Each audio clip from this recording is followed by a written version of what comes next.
बात सन 2011 की है। एक बार मेरे दोस्त के पास एक महिला का फ़ोन आता है। वो ज़िला अस्पताल से फ़ोन करते हुए रोते हुए कहती है कि तुम्हारी वजह से मेरी बेटी मरने वाली है। यदि मेरी बेटी को कुछ हुआ तो मैं तुम्हें छोड़ूंगी नहीं।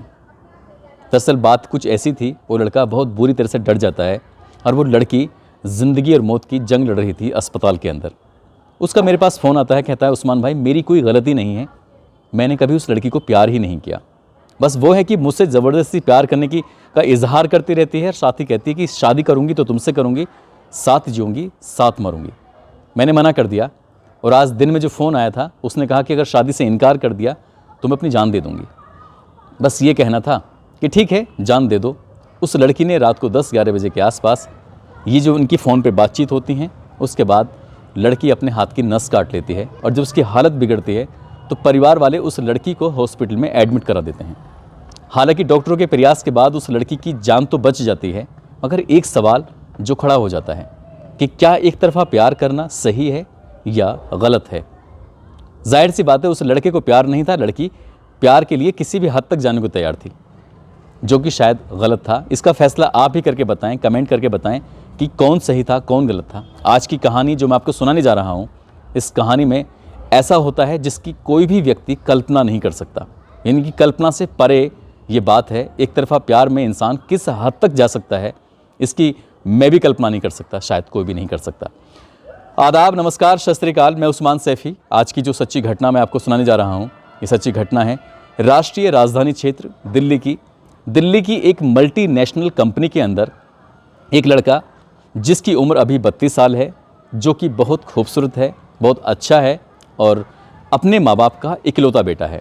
पापा उसके एक 1 क्लास ऑफिसर से रिटायर्ड हो चुके हैं और बहुत अच्छी फैमिली है, खुशहाल परिवार है। जिस कंपनी में वो काम करता है, उस कंपनी में उससे 2 साल छोटी एक महिला जो कि ऑफिस में आती है, उसको देखता भी है। 6 महीने से एक दूसरे को वो जानते हैं और लड़का उस लड़की के प्रति बहुत ज़्यादा अट्रैक्ट है। जब उस लड़के ने उस लड़की के बारे में पता करने की कोशिश की तो पता चलता है कि 2 साल पहले जब कोरोना काल चल रहा था, उस दौरान उस लड़की के पति की मौत हो जाती है। उसको एक 2 साल की बेटी भी है। ये एक खुशहाल परिवार था जो पूरी तरह से उजड़ चुका था और ये लड़की किसी भी लड़के के प्रति ना अट्रैक्ट थी, ना किसी लड़के से ज़्यादा बातचीत करती थी। इसी की यही अदा इस लड़के को बेइंतहा पसंद आ जाती है और उसने सोच लिया कि अब ज़िंदगी जीऊँगा तो इस लड़की के साथ, मरना है तो इसके साथ। दोनों एक दूसरे से नज़दीकियाँ बढ़ाते हैं। दोनों नहीं बल्कि एक लड़का नज़दीकियाँ ज़्यादा बढ़ा रहा था।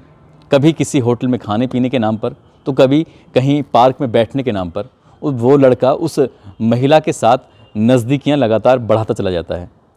वो महिला भी उस पर विश्वास करती थी और इतना विश्वास नहीं कि उसको दिल दे बैठे या उससे शादी करे या उससे प्यार करे। एक दिन बातचीत में उस लड़के ने उस लड़की से कहा कि सोनम, मैं तुमसे बहुत प्यार करता हूँ, तुम्हारे बिना रह नहीं सकता, पूरी ज़िंदगी तुम्हारे साथ बिताना चाहता हूँ। वो कहती है कि तुम जानते नहीं हो कि मैं शादीशुदा हूँ, हालांकि मेरे पति की कोरोना काल में मौत हो चुकी है। तुम जानते नहीं हो कि मुझे एक बेटी भी है। उसने कहा ये सब पता करने के बाद ही मैंने तुमसे शादी के लिए एक प्रस्ताव रखा है और तुमसे शादी ही करना चाहता हूँ। तुमको शायद जानकारी नहीं है, मैंने अपनी मम्मी और मैंने अपने पापा से भी तुम्हारे बारे में बात कर ली है, वो भी तुम्हें लेकर तैयार हैं, एग्री हैं। क्यों ना हम साथ साथ ज़िंदगी बिताएं, साथ साथ रहें, कंपनी में भी साथ काम करते हैं और हमेशा खुशहाल ज़िंदगी जिएंगे। मैं तुम्हारी बेटी को अपनी बेटी की तरह पालूंगा, तुम्हें किसी भी तरह की कोई भी कमी महसूस नहीं होने दूंगा। मेरे घर में बहुत कुछ है क्योंकि मेरे पापा क्लास 1 ऑफिसर से वो रिटायर्ड हो चुके हैं, हमारे पास सब कुछ है।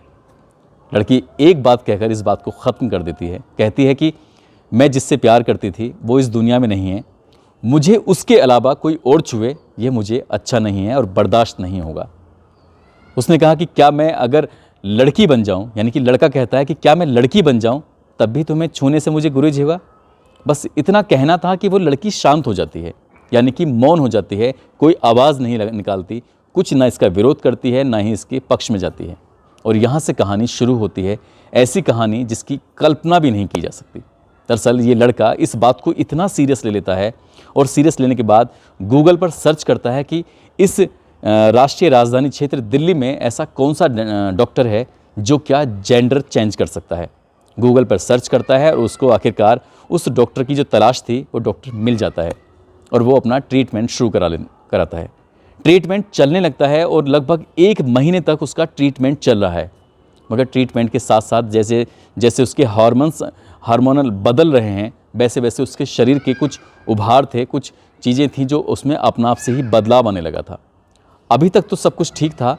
उस लड़की को वो छुप रहा है। सर्दियों के दिन होने की वजह से उसने अपने तन को ढकना शुरू कर दिया था। ऐसे कपड़े पहनने शुरू कर दिए थे जिससे क्या किसी को भी इस बात का पता ना चल सके।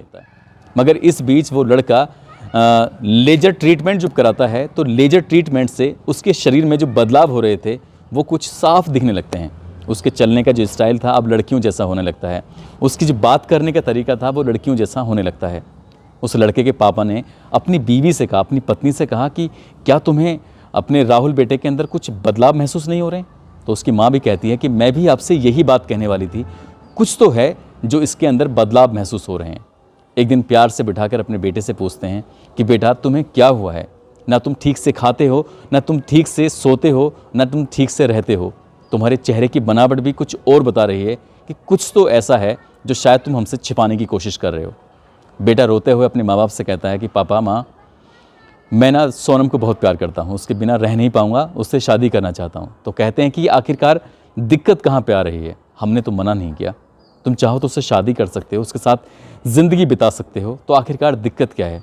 कहता है कि पापा वो मुझसे शादी करने के लिए तैयार नहीं है। वो कहती है कि अगर तुम लड़की बन जाओगे, यानी कि तुम भी मेरी जैसी महिला बन जाओगे, तब तुम मुझे छू सकते हो, तब तुम मुझे अपने साथ बिठा सकते हो, अपने पास रख सकते हो।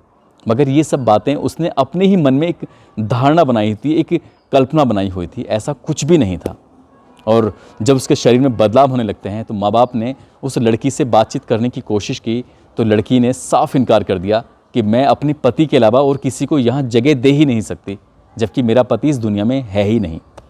घर वालों ने इसे भी काफ़ी समझाने की कोशिश की, मगर ना तो लड़का अपनी ज़िद से हट रहा था और ना ही लड़की अपनी ज़िद से पीछे हट रही थी। डॉक्टरों की रिपोर्ट के अनुसार जो लड़का उस लड़की से प्यार करता था, जिस लड़के ने अपना जेंडर बदलवाने के लिए इतना बड़ा कदम उठा लिया, 1 महीने से या 1.5 महीने से लगातार वो ट्रीटमेंट ले रहा था, अब वो फ़िलहाल वो ना लड़का है और ना ही लड़की है। शायद उसकी ज़िंदगी में जो खुशियाँ एक माँ बाप चाहते हैं कि वो बच्चे भी पैदा करे, वो भी उनके सपने होंगे, शायद वो कभी उन चीज़ों को पूरा ही नहीं कर पाएगा, क्योंकि डॉक्टर ने साफ इनकार कर दिया है। अब इसकी कंडीशन वैसी नहीं है।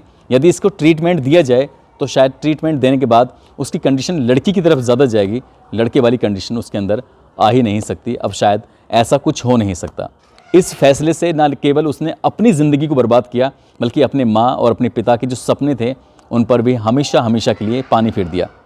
जबकि उस लड़की ने उस लड़के को ऐसा कुछ भी नहीं कहा था कि तुम्हें मेरे लिए ये अपना इस तरह का जीवन बिताना है।